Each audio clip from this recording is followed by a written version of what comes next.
The man saved the child floating in the river, and 20 years later she returned to repay him. Hello everyone. Enjoy these relaxing moments while you watch. What is this? Who would leave something like this in the middle of the river? Anthony muttered, his eyes fixed on the basket as he slowly pulled it to shore. When the basket reached solid ground, Anthony froze. Inside was a newborn baby girl, her eyes tightly shut, her skin rosy like a tender flower petal. The baby was wrapped in a tattered blanket, accompanied by a crumpled letter placed beside her. Please save this child, she is innocent. Anthony sank to the ground, his hands trembling as he held the piece of paper. The simple words were enough to tell him that this was an abandoned little soul. His eyes rested on the baby's face, and his heart tightened. For the first time in years, he felt a powerful surge of emotions: compassion, anxiety, and a flicker of hope. This little one, who could be so heartless, Anthony mumbled hoarsely. He looked around, but there was no one in sight.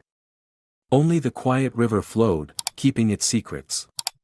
He lifted the baby, feeling her fragile warmth seep into his calloused hands. The child stirred slightly, her eyes still closed, and let out a soft cry, like a plea for help. Calm down, little one. I'll take care of you, Anthony whispered, as if making a promise he didn't yet fully understand. Despite the worries weighing on his heart, how could a poor man like him raise a child? Anthony knew he couldn't turn his back on this helpless being. He quickly brought the baby home, a small house on the edge of the village, roughly built with wood and roofed with old tiles. The modest dwelling had just enough space for a bed, a table, and a few worn items Anthony had kept over the years. He laid the baby on the bed and rummaged through his belongings for the cleanest cloths to replace the torn blanket. Anthony was not a man of finesse, but his every movement was careful, as though he were afraid of hurting the child. I'll name you Maria, Anthony said softly, looking at the sleeping baby. The name came to him suddenly, as if whispered from some faraway place. That afternoon, Anthony went to the market to buy milk and a few essentials for Maria. He wasn't used to shopping for baby supplies, so his awkwardness quickly drew curious glances from the vendors. Anthony, are you planning to raise a child? An older woman, Mrs. Rosario, asked, half joking. Yes. I found the baby by the river this morning. She needs milk, Anthony replied, his eyes betraying his worry. Mrs. Rosario frowned. You're a strange man, Anthony. You can barely feed yourself, and now you've taken in a child. Aren't you afraid? Anthony stayed silent, unwilling to argue. Deep down, he knew the truth in their words, but he couldn't abandon Maria. That night, Anthony sat by the oil lamp, watching Maria sleep. It had been a long time since his home had echoed with the sounds of a child. Those tiny noises seemed to warm the otherwise cold space. But Anthony's heart was heavy with doubts. He had chosen to take Maria in, but was it the right decision? Could he provide her with a life free of hardship? The flickering lamp light reflected in Anthony's wrinkled, thoughtful eyes. He remembered his younger days, when he had once dreamed of having a family, a home filled with laughter. But fate had never favored him. Now, Maria felt like a second chance to rebuild all he had lost. Anthony gently reached out and stroked Maria's tiny face. My little one, no matter how hard it gets, I'll take care of you. I promise you a good life, he whispered. The first days of caring for Maria were the hardest Anthony had ever experienced. He was used to living alone, concerned only with his own survival. Now, having a child in his home was like stepping into an entirely new world. Preparing meals, worrying about milk and clothes, and staying awake through sleepless nights to comfort Maria when she cried, Anthony felt like he was learning everything from scratch. Maria, I'm not a perfect father, but I'll do everything for you, Anthony murmured one late night as he held the crying baby in his arms. Exhausted after a long day of work in the fields, he found strength in Maria's gaze, which seemed to convey trust and hope. The next morning, Anthony took Maria with him to the fields. He had no other choice, he couldn't leave her alone at home. Using a long piece of cloth, he fashioned a makeshift sling to carry Maria on his chest. She seemed content, occasionally wriggling her tiny hands as Anthony bent down to plant seeds. Some villagers passing by shot him curious looks. "Anthony, have you lost your mind? Bringing a baby to the fields like this, what if something happens?" asked Mrs. Dolores, an elderly neighbor. Anthony merely gave a faint smile and said nothing. He had no other option. With dirt-streaked hands, he continued his work, his eyes periodically glancing down to ensure Maria was safe. The village gossip grew louder. People began whispering behind Anthony's back, accusing him of taking in Maria to exploit the sympathy of the wealthy. Anthony, who was already accustomed to the villagers' indifference, now felt even more isolated. One afternoon, while Anthony was working in the fields, Carlos, the wealthiest and most powerful landowner in the area, suddenly appeared. Riding a black horse and dressed in fine clothes, Carlos stood out sharply against the humble rural backdrop. "Anthony, why are you raising that child? A man like you has no means to care for a baby," Carlos sneered. Anthony looked up, his eyes resolute. "That's none of your business, Carlos. Maria is my daughter, and I'll do everything to protect her." Carlos scoffed. "Protect? A poor man like you can't even protect yourself. You're just a failure clinging to pity." Anthony didn't reply and went back to his work. But Carlos's words cut deep, like a knife. Anthony knew that to someone like Carlos, he was nothing but a pitiful figure, unworthy of respect. That evening, as Anthony returned home, he found Maria sound asleep on the small bed. Sitting beside her, he gazed at her with love in his eyes. "I know they don't believe in me, Maria. They think I'm not fit to be your father. But you must trust me, I'll never abandon you," Anthony whispered. In the following days, Anthony faced a series of challenges. His work in the fields wasn't enough to support both him and Maria, so he sought additional jobs. He knocked on every door in the village, hoping to find work to sustain their lives. But Carlos's rumors had spread everywhere, and the wealthier villagers, wary of crossing Carlos, refused him. "Sorry, Anthony, but we can't help you," a man told him one morning. Anthony bowed his head in gratitude, though his heart felt like it was sinking into an abyss. He had no idea what to do next. Maria grew day by day, and even at a young age, she seemed to sense the hardships her father endured.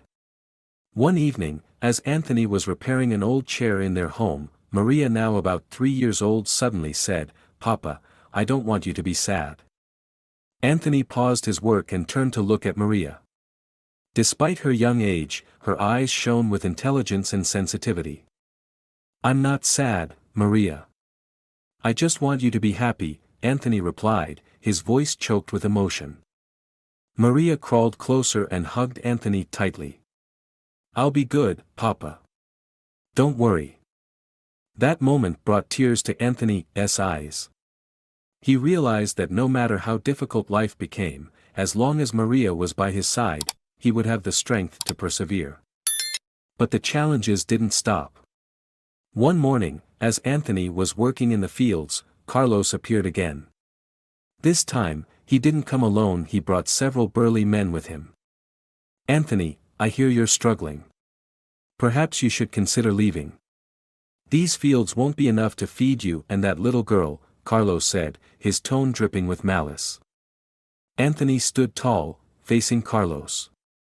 "You don't need to worry about me, Carlos. I'll find a way to survive." Carlos's gaze turned menacing. "I suggest you think it over, Anthony. This world isn't kind to the poor like you." With that, Carlos turned and left, leaving Anthony with a storm of thoughts. Anthony knew that the days ahead would be even harder, but he wouldn't allow himself to falter. For Maria's sake, he had to keep fighting. As time passed, Anthony began to understand that Carlos wasn't just a powerful man spreading malicious rumors. He was someone who would stop at nothing to drive others into despair. Carlos's threats were not empty words. Anthony started encountering difficulties everywhere he turned. One early morning, Anthony went to the fields only to find rows of young corn plants broken and scattered across the ground. Clear boot prints in the mud revealed that this wasn't the work of animals but of men. "Papa, what happened?" Maria, now 5 years old, stood nearby. Her innocent voice was tinged with confusion. She was still too young to fully grasp what was happening around her. Anthony sighed and knelt to look Maria in the eyes. "It's okay, Maria. We'll plant the seeds again. I promise everything will be fine." Maria hugged Anthony tightly. "Don't be sad, Papa. I'll help you." Anthony smiled at her, but inside, he felt like his world was collapsing. Those corn plants had been his last hope to earn some money to support the two of them. Now, everything was ruined. A few days later, Anthony went to see Mr. Ramiro, a kind-hearted man who owned a small farm in a neighboring village. Ramiro had once promised to hire Anthony if the opportunity arose. "Anthony, I'm very sorry, but I can't help you anymore," Ramiro said, his face full of regret. "Why? You said you would hire me," Anthony asked, his voice unable to hide his disappointment. Ramiro lowered his head, avoiding Anthony's gaze.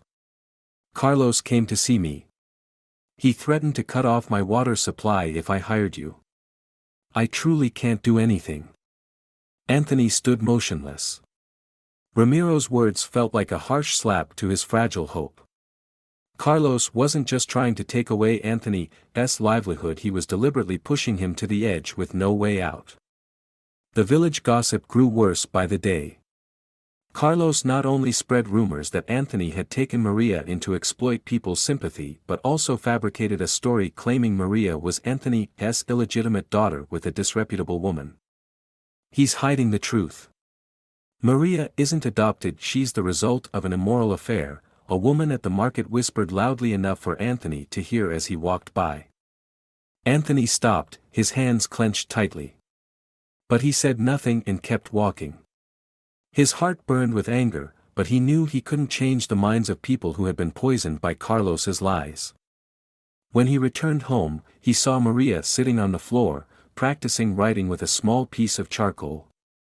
She looked up when she saw her father, her eyes bright with excitement. "Papa, I can write my name now," Maria exclaimed, holding up a small piece of paper for Anthony to see. Anthony looked at the wobbly but determined letters, Maria. A warmth spread through his heart, momentarily pushing away the pain he had felt all day. "Well done, my girl. You're so smart," Anthony said, his voice full of pride. "Papa, one day I'll study hard so I can help you, okay?" Maria said, her voice filled with determination. Anthony nodded, trying to hide the tears welling up in his eyes. He didn't know what the future held, but he was certain that Maria was the only light in his life. One afternoon, as Anthony was fixing the roof of their house, Carlos appeared at the door with two burly men. "Anthony, I heard your fields were destroyed." "That's such a shame," Carlos said, his voice thick with mockery. "What do you want, Carlos?" Anthony asked, his eyes cold. Carlos stepped closer, his expression smug. "I just want to help, Anthony. If you're finding it too difficult, why not sell your fields to me? I'll pay you a very good price." Anthony clenched his fists, struggling to contain his anger. "That field is all I have left. I won't sell it, no matter what." Carlos laughed loudly. "We'll see about that. You'll change your mind soon enough." With that, Carlos turned and left, leaving Anthony standing there, seething with fury. He knew Carlos wouldn't stop until he had taken everything from him. That night, after Maria had fallen asleep, Anthony sat alone by the flickering oil lamp, his head in his hands. The pressure, the cruel rumors, and Carlos's relentless oppression had pushed him to his limits. But when he looked at Maria's sleeping face, her innocent features reminded him that he couldn't give up. "For you, I will keep fighting," Anthony whispered, his eyes shining with determination. He knew that no matter how difficult things became, he had to protect Maria. She was the only reason he continued to live and fight. Time flew by, and Maria, once a naive 5-year-old girl, had grown into a resilient 17-year-old young woman. Her simple yet radiant beauty was like a wildflower blooming in the midst of the poor countryside. Despite growing up in hardship, Maria worked tirelessly to overcome obstacles, gradually changing the villagers' perception of her. However, her efforts could not silence the malicious rumors spread by Carlos and his cronies. One late autumn day, Maria held an acceptance letter from a prestigious university in the city of Seville. The bright red seal on the paper filled her with joy. She ran home to share the news with Anthony. "Papa! I got a scholarship!" Maria shouted as she entered the small house. Anthony, who was mending an old pair of shoes, looked up. "Really, my girl? You did it?" Maria nodded, tears welling in her eyes. "Yes, I did it. I'll go to Seville to study. You don't have to worry anymore, I'll do my best." Anthony stood and embraced Maria tightly. His old, tired eyes also filled with tears. "I've always believed in you, Maria. You are the greatest pride of my life." Though his heart was brimming with happiness, Anthony couldn't help but feel a pang of worry. Soon, he would have to live alone without Maria by his side. But he knew his sacrifice was necessary for Maria to have a brighter future. On the day Maria prepared to leave the village, the small house was filled with a quiet, solemn atmosphere. Anthony woke up early to help pack her belongings. Simple dresses were neatly folded, and a few of Maria's favorite old books were tied together in a cloth bag. "Papa, I'll be fine. Don't worry so much," Maria said as she watched Anthony fuss over every little thing. "I just want to make sure you have everything you need in the city," Anthony replied, his voice choked with emotion. He knew he didn't have much to give his daughter, but he tried his best to prepare whatever he could. When it was time to leave, Anthony walked Maria to the bus stop. His slow, heavy steps felt harder to take than ever before. Maria held her father's hand tightly, sensing the unease in his every movement. "Papa, I'll write to you often. And I promise to study hard so I won't let you down," Maria said, her voice full of determination. Anthony nodded, smiling despite the pain in his heart. "I believe in you, Maria. Always remember, whenever you need me, I'll be here." Maria hugged Anthony tightly one last time before boarding the bus. As the vehicle rolled away, Anthony stood silently, waving until it disappeared from view. He didn't know that this goodbye would mark the beginning of lonely and challenging days for him. While Maria worked diligently on her studies in the city, Carlos wasn't done with Anthony. Recognizing Maria as a potential threat, a young woman full of intelligence and determination, Carlos began plotting to ruin her reputation. He spread rumors in the village that Maria wasn't the brilliant student everyone thought she was, but a mere opportunist who relied on pity to get ahead. Do you people really believe that? That Maria girl is just an abandoned child, she has no noble blood. How could someone like her succeed in the city? Carlos declared during a meeting with his henchmen. Not content with words alone, Carlos started digging into Maria's past, hoping to uncover something damaging to her reputation. Maria, however, was unaware of these schemes. In Seville, she devoted all her time and energy to her studies. The letters she sent to Anthony were always filled with joyful stories and new discoveries about life in the big city. Meanwhile, Anthony faced a new wave of challenges. Taking advantage of Maria's absence, Carlos accelerated his plan to seize Anthony's small plot of land. One morning, Anthony arrived at his fields to find a group of strangers driving stakes into the ground. "What are you doing here?" Anthony shouted as he hurried toward them. A large man turned to face him, his expression cold. "We're following orders from Mr. Carlos. This land now belongs to him." Anthony froze in shock. "This is my land. I've never sold it. You have no right." The man shrugged. Take it up with Carlos. We're just doing what we're told. Anthony's anger flared, but he felt powerless. He knew he couldn't fight Carlos's wealth and influence. That day, he returned home with a heavy heart. The sight of the confiscated field was a bitter reminder that his life was shrinking not just materially but also emotionally. That evening, Anthony sat by Maria's latest letter. She wrote about how her professor had praised her sociology essay and how she was considering joining a charity project to help underprivileged children. "My girl is so talented," Anthony whispered, his old eyes glowing with pride. Yet, his pride couldn't erase the worry in his heart. He didn't dare tell Maria about the struggles he was facing, afraid it would distract her from her studies. On lonely nights, Anthony often gazed at the starry sky, wondering if he could withstand the injustices inflicted by Carlos and life itself. But whenever he thought of Maria, he reminded himself that all his sacrifices were worth it if they could bring happiness to his daughter. A gray sky, heavy with the promise of rain, loomed overhead as Anthony stood before his field, now fenced off with freshly erected stakes. The land that had once been his lifeline, nurtured with so much effort, was now in Carlos's hands. Carlos's men made no effort to hide their presence. They had even built a small wooden shack in the corner of the field, a blatant claim of ownership. Anthony tried to remain calm as he approached the shack. A burly man stood up, his cold gaze fixed on Anthony. "What do you want here?" the man asked in a challenging tone. "I want to see Carlos," Anthony replied firmly. "This is my land. He has no right to take it." The man smirked and shook his head. "This land belongs to Mr. Carlos now. If you want to object, get a lawyer. But I think you know that won't get you anywhere." Anthony clenched his fists, frustration and helplessness overwhelming him. He couldn't afford a lawyer, and Carlos knew that all too well. With no other options, Anthony turned and headed home, his shoulders heavy with defeat.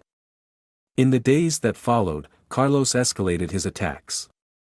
Not only had he taken Anthony's land, but he also dug into Maria's past, spreading falsehoods to tarnish her name. He hired people to circulate rumors throughout the village, claiming that Maria wasn't the hard-working student everyone believed her to be but an illegitimate child. Anthony had fabricated stories about to gain sympathy from outsiders.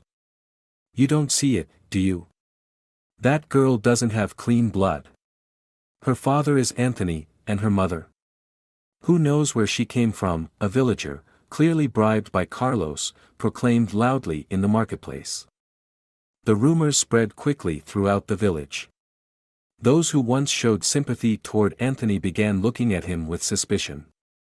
Every time Anthony went out, he felt the scrutinizing gazes and heard the whispers behind his back. One day, Anthony went to the grocery store to buy a few necessities. As he entered, the shopkeeper, Mrs. Raymond, paused mid-task, arranging her shelves. "Anthony, I've heard that Maria's life in the city isn't as good as you've been telling us," Mrs. Raymond said, her tone tinged with doubt. "Is it true that she's not really your adopted daughter? You don't need to hide it from us." Anthony placed his bag of goods on the counter, his eyes blazing with anger. "Mrs. Raymond, I don't owe anyone an explanation. Maria is my daughter, and I am proud of her." Mrs. Raymond shrugged and sighed. "I'm only repeating what I've heard. But you should be careful. Carlos isn't someone to trifle with." Anthony said nothing, taking his bag and walking out. His heart ached from the cruel gossip, but he knew he couldn't show any weakness. He had to hold on to his faith in Maria, even if the entire world seemed to turn against him. That evening, as Anthony sat alone at the dinner table, he received a letter from Maria. She wrote that she was participating in a school debate competition and hoped to win an award. In her letter, Maria mentioned nothing about any challenges she might be facing, focusing only on the positive aspects of her life. Anthony read the letter over and over, feeling a mixture of pride and worry. He didn't dare tell Maria about what was happening in the village. She had worked so hard to reach her current position, and Anthony didn't want anything to distract her. "Maria, I just hope you never give up on your dreams, Anthony whispered, his gaze distant. But Anthony's patience couldn't last forever. One afternoon, while he was repairing the roof of his house, Carlos appeared at the door, this time with a group of men. "How are you holding up, Anthony? I heard your land is no longer usable," Carlos said mockingly. Anthony stood and faced Carlos. "What more do you want, Carlos? You've taken my land, spread lies about my daughter. Isn't that enough?" Carlos laughed. "I just wanted to teach you a lesson about knowing your place. Do you really think a poor man like you can stand up to me?" Anthony clenched his fists, but he knew there was nothing he could do. The gap between them was too great. Carlos understood this all too well and used his power to crush Anthony mercilessly. Before leaving, Carlos turned back and said coldly, "If you're smart, Anthony, you'll leave the village. There's nothing left for you here." That night, Anthony sat alone in his small house, the darkness enveloping him. Memories of Maria and the hopes he had for her future were the only things keeping him going.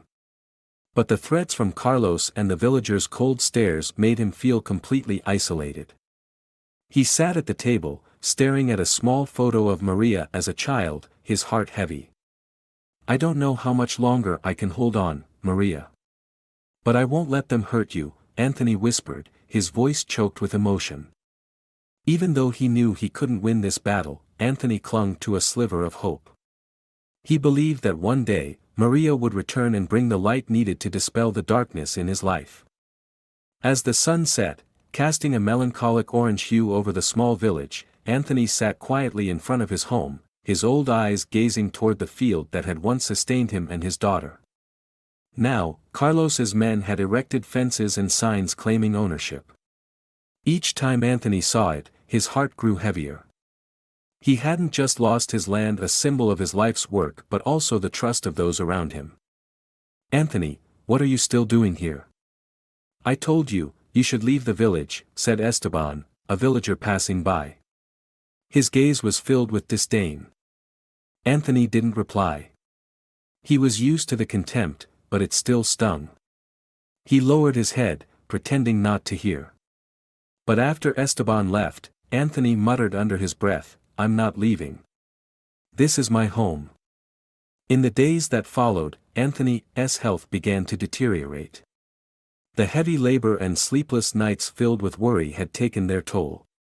One morning, as Anthony was trying to fix a wooden table in his house, he suddenly felt dizzy and collapsed onto the floor. "Papa! Papa, are you okay?"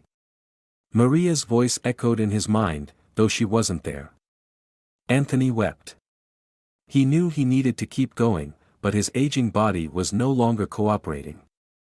He tried to sit up, but the pain in his chest forced him to stay down. Lying on the floor, his eyes closed, his thoughts were consumed by Maria, her image the only light keeping him conscious. "My daughter, I'm sorry. I couldn't do better," he murmured, tears streaming down his weathered face. While Anthony struggled with his despair, Carlos continued to flaunt his power. He held a grand party on the land he had stolen from Anthony, inviting many villagers. The sound of music and laughter reached Anthony's ears, cutting into his heart like knives. Anthony sat alone in the darkness, staring at the bright lights from the celebration. He couldn't understand how someone like Carlos could be so cruel. "Papa, why are we poor? Why do good people like you get treated this way?" Maria's childhood questions echoed in Anthony's mind, intensifying his anguish. He had no answers. Life wasn't fair, and he was just a small, powerless man caught in its injustices. One morning, Anthony decided to write a letter to Maria. He had kept all his pain bottled up inside, but now he felt the need to let it out. With trembling hands, he wrote, describing what had happened in the village since Maria had left. He didn't share everything, not wanting to worry her, but he wrote enough for her to understand how much he needed her. "Maria, you are the only light in my life. I want nothing more than your happiness, but I fear I no longer have the strength to hold on. If you can, please come visit me. Just seeing you will give me the faith to keep going. Anthony reread the letter, his tears smudging the ink. Carefully folding it, he placed it in an envelope, but then hesitated. He didn't want Maria to abandon her dreams because of him. In the end, Anthony decided not to send the letter. Time passed, and Anthony's health deteriorated further. He could no longer work or care for his small home as he once did. The villagers, who had already turned their backs on him, now completely ignored his existence. Anthony lived in near total isolation, with only the memories of Maria to keep him company. One evening, as the rain drizzled outside, Anthony sat by the window, his gaze distant. He wondered if he had the strength to endure these days. It seemed that everything, his health, his property, and even his faith in humanity had been stripped away by Carlos. "Maria, I'm sorry. I've tried my best," Anthony whispered, his voice hoarse from exhaustion. He rested his head on the table, his eyes closing as fatigue enveloped him. The bright morning light of a spring day illuminated the road leading into the small village. A silver-gray car rolled slowly along the dirt path, kicking up dust in the sunlight. Behind the wheel, Maria felt her heart tighten. After years away, she was returning to the village, determined to seek justice for her adoptive father, the man who had sacrificed his entire life to raise her. The familiar countryside looked both unchanged and vastly different.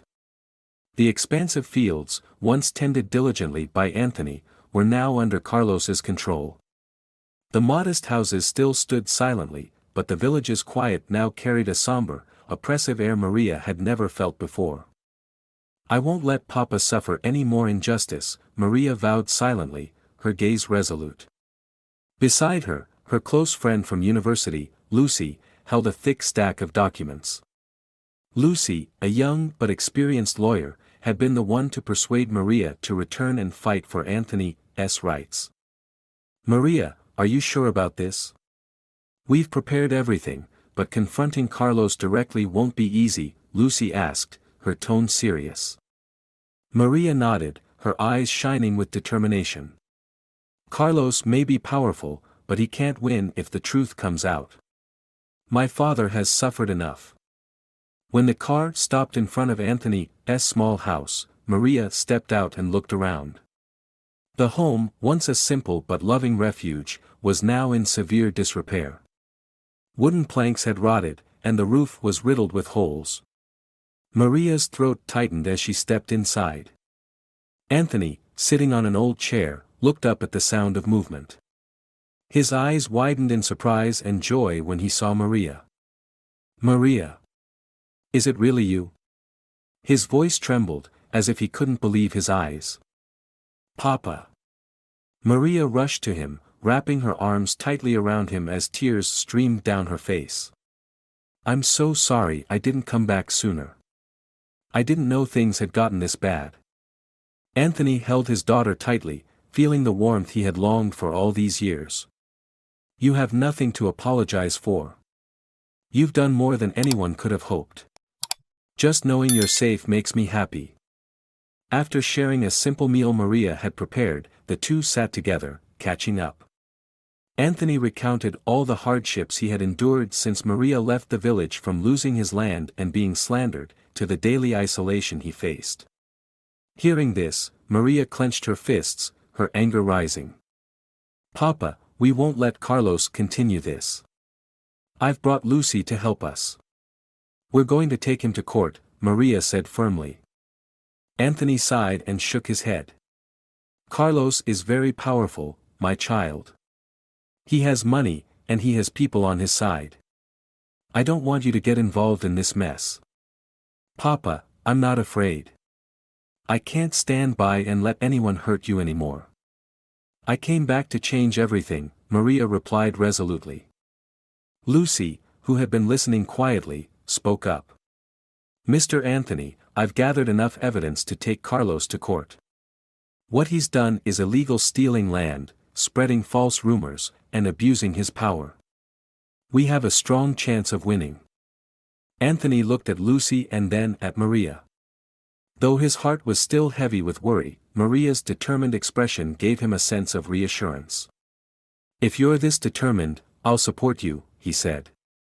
The next day, Maria and Lucy sprang into action. They met with several villagers to collect testimonies. Some, like Mrs. Raymond, were initially hesitant, but seeing Maria no longer the little girl they remembered but a strong, confident woman, they began to agree to help. "Anthony is a good man, but Carlos has made all of us afraid. He has too much power," Mrs. Raymond said, her voice trembling. "We need to stand up, Mrs. Raymond. If we don't, Carlos will keep doing this to others," Maria replied, her gaze firm. In addition to gathering testimonies, Lucy investigated Carlos's land deals. She uncovered evidence of shady practices Carlos had used to illegally seize property, not just Anthony's but also that of other villagers. That evening, Maria returned home and sat beside Anthony, updating him on the progress of the case. Anthony listened, his heart swelling with both pride and worry. "Maria, I don't want you to be in danger. Carlos is not a man who fights fair," Anthony said. "Papa, I wasn't here when you needed me the most." "I won't let anyone hurt you again," Maria replied, her voice unwavering. Anthony looked at Maria, a new sense of hope filling his heart. He had never imagined that the little girl he had raised would grow up to be so strong. "I trust you, Maria. You're the greatest pride of my life," Anthony said, tears glistening in his eyes. The courthouse in Seville buzzed with activity that morning. While locals went about their daily routines, a small group of villagers from Anthony's hometown gathered to witness the public trial between Maria and Carlos. Today, the courthouse would not only serve as a venue for settling a land dispute but also as a battleground where Maria was determined to expose Carlos's wrongdoings. Maria entered the courtroom with a composed yet commanding presence. She wore a crisp white blouse and black trousers, her hair neatly tied back. Her poised demeanor surprised many, who couldn't believe the small girl they once knew had grown into such a formidable young woman. "Maria, are you sure you're ready for this?" Lucy asked, holding a thick file of evidence. "Absolutely, Lucy. I've been preparing for this day for a long time," Maria replied with determination in her eyes. Across the courtroom, Carlos arrived with his lawyer, his face smug. He couldn't believe that Maria, whom he had always looked down upon, dared to stand up against him. Yet he showed no signs of worry, confident in his ability to use money and influence to bend justice to his will. The trial began with Maria's testimony. Standing before the panel of judges, she delivered a clear and compelling account of what had happened to her father. She presented evidence proving Carlos had illegally seized Anthony's land, spread defamatory rumors, and abused his power to oppress the villagers. "My father, Anthony, has endured injustice for many years. He is a hard-working man, a devoted father. But Carlos abused his power to push him into ruin," Maria said firmly, her voice unwavering. The panel of judges listened attentively as Maria laid out every detail. Lucy, standing beside her, supplemented the testimony with legal documents proving that Carlos had used unlawful methods to seize Anthony's land. Carlos's lawyer attempted to refute the claims, arguing that Anthony's land was rightfully Carlos's due to agreements from the villagers. However, this defense was swiftly dismantled when Lucy presented evidence of fraudulent dealings in the transactions. Moreover, some villagers, initially afraid of Carlos's influence, bravely stepped forward to testify on Anthony's behalf. Mrs. Raymond, though trembling, decided to speak out. "I saw Carlos force Anthony off his land. We all knew he had no rightful claim to it," Mrs. Raymond said, her voice breaking with emotion. The trial stretched into the afternoon, and the tension in the courtroom grew thicker. The mounting evidence and testimonies increasingly worked against Carlos. He began to lose his composure, visibly rattled as his wrongdoings were exposed. "You people don't understand what I've done for this village. I brought jobs, I brought progress. Anthony is just a man who didn't know how to seize opportunities, Carlos shouted angrily. Maria met Carlos's gaze, her voice strong and resolute. You didn't bring progress, Carlos. You brought fear and injustice. But today, the truth will come to light, and justice will prevail. Finally, the judge issued the verdict. Carlos was ordered to return the land he had illegally taken from Anthony and was held legally accountable for his fraudulent actions and defamation.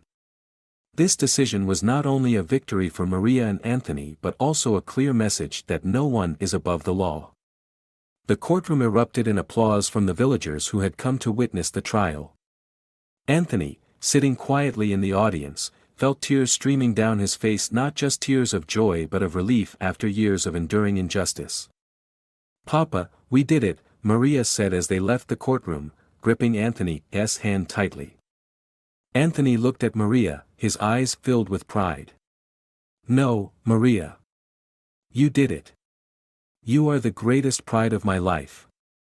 Lucy, standing beside them, smiled. This is a victory not just for Anthony or Maria but for everyone who stood up for the truth. That evening, back in the small village, the people who had once turned their backs on Anthony now gathered in front of his humble home. They brought flowers and heartfelt apologies. Anthony, we were wrong not to stand up for you sooner. We hope you can forgive us, one man said. Anthony said nothing, simply nodding, but inside, he felt a sense of peace. While the past couldn't be changed, he knew he was no longer alone. Maria stood beside Anthony, her heart full of satisfaction. She knew that this fight wasn't just for her father but for everyone in the village who had ever suffered injustice.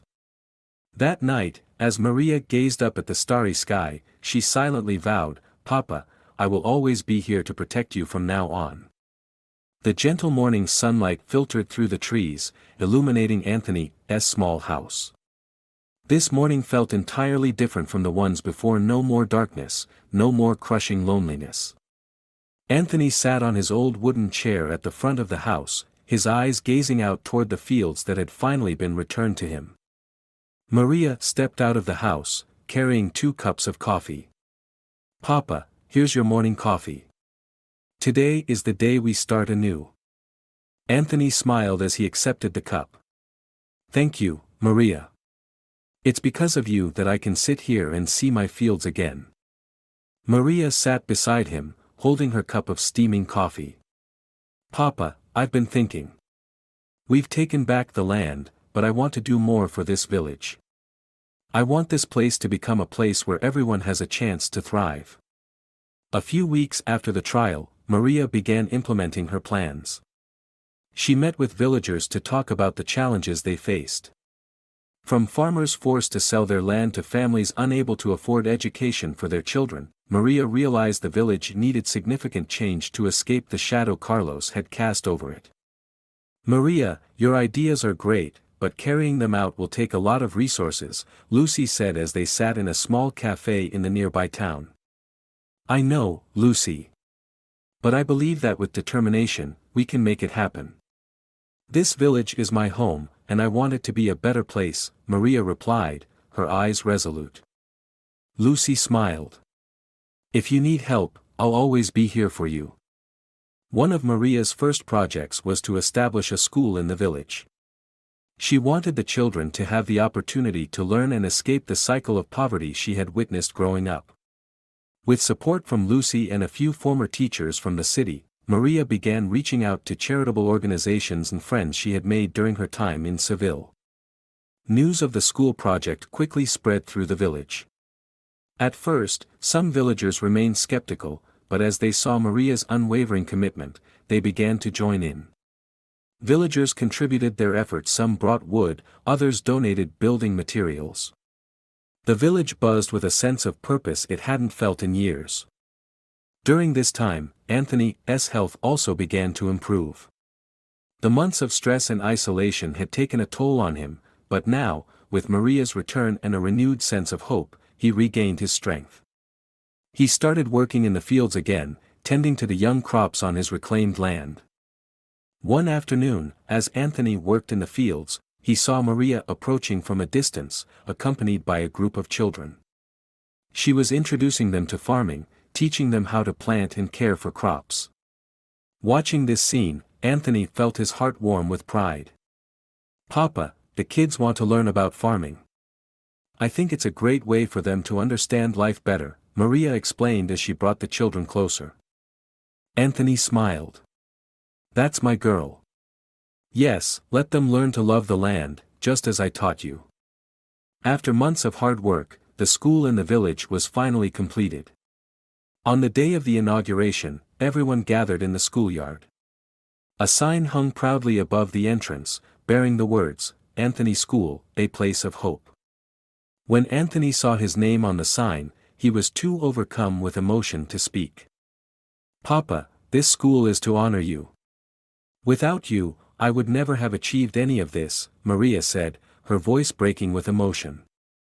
Anthony could only nod, tears streaming down his face. He had never imagined that a poor man like himself could become a source of inspiration for an entire village. The school's inauguration day was filled with excitement. Children in brand new uniforms stood in lines, welcoming everyone with bright smiles. Maria stood on the stage, addressing the crowd. "Today is not just a special day for me and my father, but for all of us. This village has faced countless challenges, but we've proven that when we stand together, nothing is impossible. This school is a gift I dedicate to my father, Anthony, who taught me that nothing is more valuable than kindness and perseverance." Applause erupted from the crowd. Anthony sat in the front row, looking at Maria with pride in his eyes. He felt as though his life had come full circle, knowing that Maria was not only a devoted daughter but also someone who brought hope to an entire community. That evening, after everyone had gone home, Maria and Anthony sat by a small fire outside their house. Anthony looked at his daughter, his voice warm and steady. "My daughter, I don't know how to thank you. You've made my dream come true. Papa, it wasn't me. It's all because you taught me to never give up. Tomorrow is a new day, and together, we'll do even more good things," Maria replied with a smile. Anthony held Maria's hand, his heart overflowing with happiness. Despite a life filled with hardship, he felt that it had all been worth it in the end. The story of Anthony and Maria teaches us about the power of love, perseverance, and determination. Despite facing injustice, Anthony never abandoned his responsibilities as a father, and Maria, inspired by her father's love, fought fiercely to bring justice. The story also highlights how unity and compassion can overcome any obstacle, transforming pain into hope. Most importantly, it reminds us that as long as we don't give up, life will always find a way to reward us with something good. If you enjoyed this story, we invite you to give it a like and subscribe to our channel. Your support motivates us to keep bringing heartwarming stories almost every day. We are very grateful for your support. See you soon.